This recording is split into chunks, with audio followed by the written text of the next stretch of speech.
the scene of this Asad Ray, शेरो शायरियाँ, ये क्या था? Was he really madly in love? Do you know the reality? Like आप जानना चाहती हैं कि क्या था रियल में?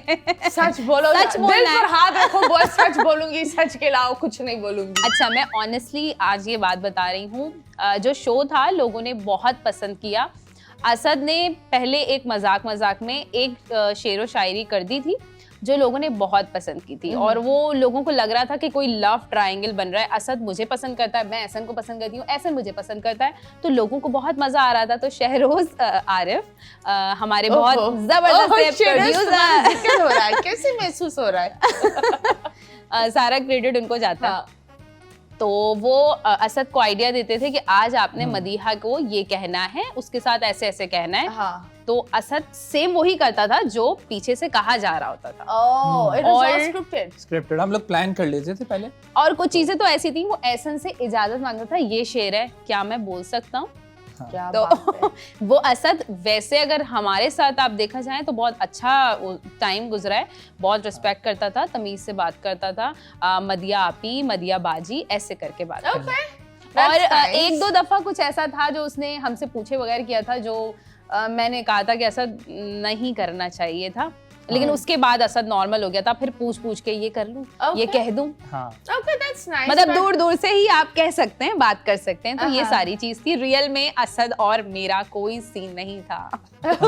रियल में मेरा और असद का सीन बोलो असद बस तो मैं एक बात बोलूँ, जिनकी बात करें शिरोज, मैं ये बोलती हूँ दैट वो अल्लाह मियाँ जोड़ियाँ ऊपर बनाते थे, वो दर्जी बनकर दुनिया में आकर उसने काफी जोड़ियाँ यहाँ बनाई कोविड के दरमियान। तो काफी लोग की बच्चों की दुआएं, जोड़ियों की दुआएं शहरोज को जाती है। एंड भाई मैंने शहरोज से रिक्वेस्ट की थी कि जहाँ ऐसा न होंगे वहाँ मैं होंगी, आप या तो हमें खुश रहो। मैं पहले गेम शो में थी ना, तो मैंने कहा था क्या मुझसे गेम करवाओ या खुश करवाएं। हम दूर नहीं रह सकते। नहीं, ये शहरोज भाई अक्सर कहते हैं तुम मुझे क्रेडिट नहीं देती यार, आपको अब तो देखो बड़ी गाड़ी में बैठकर क्रेडिट दे रहे।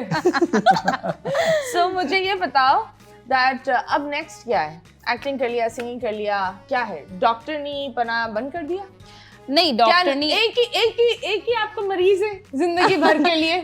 मेरी एक छोटी सी बेटी है 1.5 साल की, जो मैं वॉशरूम नहाने भी जाती हूँ ना, वो मेरे साथ ही होती है। तो बड़ा टफ टाइम है अभी, मतलब बहुत अच्छा टाइम है, लेकिन मुझे अलियाना के ऊपर पूरी अटेंशन देनी होती है। अभी वो टाइम मुझे लगता है कि मुझसे मैनेज नहीं हो पाएगा कि मैं सुबह जॉब भी करूं, फिर अपनी कैंपेन्स और शूट भी देखूं, फिर घर भी देखूं, और मुझसे मैनेज नहीं हो सकेगा। ओके वो एक of course I think that फिर भी इस पूरे टाइम में यू आर वर्किंग, हाँ, और कैंपेन्स कर रही हो, हर चीज कर रही हो, वो पूरा दिन ना घर का काम भी कर रही हो, हाँ, ये भी एक बहुत बड़ी बात। वो चीजें मैनेज करनी होती हैं। कभी मुझे अपनी ज्वेलरी एक जगह रखनी है, एहसन की ज्वेलरी एक जगह होनी चाहिए, जूते एक जगह होने चाहिए, बहुत सारी चीजें होती हैं, तो मैनेज नहीं हो सकती। अभी फिलहाल ब्रेक लिया, वैसे हमारा प्लान है क्लिनिक का निकल गया मुझसे। ये जो है आंखें दिखाई ना, बहुत बोल दिया तुमने, घर जा तुझे बताती हूं। इंशाल्लाह अल्लाह ताला ने हिम्मत दी। प्रॉपर क्लिनिक लाइक फिर आप इस चीज से विल यू बिकम शाइस्ता वहीदी?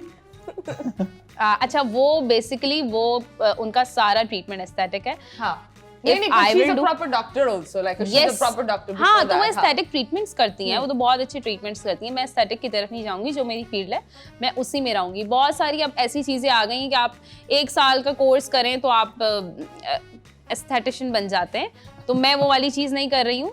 मैं डीपीटी हूँ, मैंने 5 इयर्स किया है फ्रॉम ज़ियाउद्दीन। 1 साल की हाउस जॉब की है, 1 साल का फिर मैंने गवर्नमेंट जॉब की है। तो मैं अपनी फील्ड में ही रह के जो करूँगी वो करूँगी, बाकी डॉक्टर्स हायर करूँगी इंशाल्लाह, अगर अल्लाह ताला ने हिम्मत दी। इंशाल्लाह हिम्मत देंगे अल्लाह। तो मुझे बताओ दैट जब इतनी सारी चीजें हो रही है, of course she is got this whole thing plan, तुम क्या करोगे? मैं अभी हमने एक स्टार्ट किया था अपना बिजनेस कपड़ों का ना, क्योंकि मुझे उसमें बहुत इंटरेस्ट है शुरू से। सो स्टूडियो बाय मदिया एहसन के नाम से प्रॉपर्ली अभी हमने इसको मार्केट नहीं किया, अपने आर्टिकल्स नहीं निकाले, तो मेरा ज़्यादा माइंड वहाँ है, क्योंकि शुरू से मुझे 3 चीज़ें करने का शौक था। एक क्रिकेटर बनने का, जो कि मेरा बीच में रह गया, उसके बाद एक्टर बनने का, या फिर एक बिजनेसमैन बनने का। सो एक्टिंग की तरफ अभी मैं जा रहा हूँ, बिल्कुल न्यू, और बिजनेस की तरफ अभी स्टार्ट मैं ले रहा हूँ। क्योंकि मैंने अभी जब सोशल मीडिया पे इतना फेमस नहीं था तब मेरी एक कंपनी भी थी, वो मैंने खुद बनाई थी। वो आइडिया मेरा अपना था, साथ मेरे दोस्त से, तो बिजनेस की तरफ माइंड है मेरा। तो अभी भी कोशिश है, मना रहा हूँ मदिया को किसी तरह दुबई चल लें। दुबई एक दो अपॉर्चुनिटीज हैं। Oh okay, really? जी, तो फॉर बिजनेस? जी। ओके, मदिया क्यों नहीं जा रही? बुर्ज देखने का शौक नहीं है तुम्हें? मुझे डर लगता यहाँ तो काफी टिकटॉक हैं जो शेक पीने चले जाते हैं, तुम क्यों नहीं जा रही? वो बोलते बस गाढ़ा होना चाहिए, शेक तो है ना। ऐसन कहते हैं कि बिजनेस में रिस्क लेना पड़ता हाँ, है, और obviously। मैं अभी, मुझे लगता है, मैं ऐसन को कहती हूँ, हम अभी उस स्टेज पे नहीं है कि हम रिस्क लें। हाँ, ये भी बात है, जो एक चीज चल रही है ना उसको चलने दो, फजूल में मुझे रिस्क नहीं लेना, को स्क्वायर ना बनाओ। तो ऐसन चाहते हैं कि मतलब अल्लाह ना करे कल को कोई चीज हो तो मतलब मैं मदी हम दोनों मशवरे से चलते हैं एक दूसरे के, तो मैं इसलिए कहती हूँ कि नहीं ये छोड़ेंगे। मेरा माइंड है, ये मैं करना चाहता हूँ, लेकिन Okay. एक टाइम में हर चीज का टाइम होता है। Of course, तो हर मुझे भी चीज ऐसा का फील हुआ कि करेंगे, अभी थोड़ा मेरा ख्याल time इसको है। थोड़ा सा ब्रेक देते हैं। जब मुझे लगेगा कि नहीं यार मैं एक्टिंग में नहीं जा पा रहा, कुछ नहीं मेरा बन पा रहा, कैंपेन से गुजारा नहीं हो रहा मेरा, सत्य तो कुछ फिर- नहीं मेरा बन पा रहा एक्टिंग में, चलो भाई यही चले जाते हैं। ये क्या बात हुई? नहीं, सेफ साइड सोचना चाहिए। हाँ। अल्लाह का शुक्र है, मेरे पास डिग्री है MBA की, तो वो तो यूज करूंगा मैं, वो Okay. कैंपेन्स में भी यूज करता हूँ मैं। लोगों को लगता है कि बस पढ़ लिख लिया तो ये टिकटॉक बना ली, अलग चीज है, जबकि वो जो एक्सपीरियंस है मेरा मार्केटिंग का, जो मेरी जॉब का, मेरी कंपनी जो मैंने की थी, वो मैं अपने साथ ही यहाँ उसको लेके आता हूँ, यहाँ यूज करता हूँ। Okay, that's nice. जब बात होती है क्रिकेट की तो तुम क्रिकेटर तो नहीं बन पाए, लेकिन मिमिक्रियां बड़ी कर रहे हो तुम। अहमद शहजाद, जरा एक मिनट प्लीज, अहमद शहजाद को इधर बुलाई जाए प्लीज। मैं तो चाहता हूँ। नहीं, करो ना। नहीं, एक्चुअली वो मिमिक्री नहीं थी, वो उनकी वो कई अहमद भी बात शहजाद थी, की रूह थी। वो उनकी बात थी कई भी शो में कि उन्होंने बाबर आजम के ऊपर हाँ। कि उनका इनमेलप वो होता कार्ड होते जैसे आपने पकड़े में, अब फेंक के अब कहते हैं भाई क्या करूं मैं ऐसे किंग का, इसके क्या फायदा जब ये पाकिस्तान को एक ट्रॉफी नहीं लेके जिता सकता। हाँ। सो इस तरह से उसकी बात ही मिमिक्री नहीं थी वो। तो मुझे बाबर आजम बहुत पसंद है, तुम्हें बाबर हद से आजम ज्यादा। पसंद है? तो मसला ये कि हमारे तो यहाँ बाबर आजम में क्या मसला है? नहीं, बाबर आजम में मसला नहीं है, हमारे लोगों में, और ये जो टीम में नहीं आ पाते ना, हाँ। वो शो में बैठते हैं, फिर शो में और वो बैठ के फिर अपने आप बातें को करते हैं, बातें हाँ। करते हैं। अब लोगों को ये लगता है कि नज़रों में आ जाओ, और सॉरी टू से इमाद वसीम और आमिर मुझे बहुत पसंद है अभी Okay. भी। आमिर की तरह बैठ के आप शो में क्रिटिसाइज करो तो आपको टीम में शायद सिलेक्शन मिल जाए, आप Okay. सिलेक्ट हो जाओ, जबकि आपकी डोमेस्टिक परफॉर्मेंस नहीं वो लोग देखते।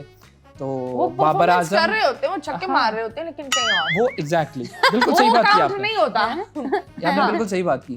तो एक चीज़ है ना, बाबर आजम, अब बाबर आजम को देखिए, उन्होंने हमारे पाकिस्तान का जो क्रिकेट का जो एक वैल्यू, एक अहमियत है ना, कहाँ से कहाँ ले गए। बिल्कुल। पहले हमारे द ग्रेट पहले हमारे द ग्रेट इमरान खान थे, फिर इंजमाम थे, सईद अनवर थे, शाहिद अफरीदी थे, मिसबा थे, उसके बाद हमारे बैट की थी टीम, फिर बाबर आजम ने सरफराज आके भी था।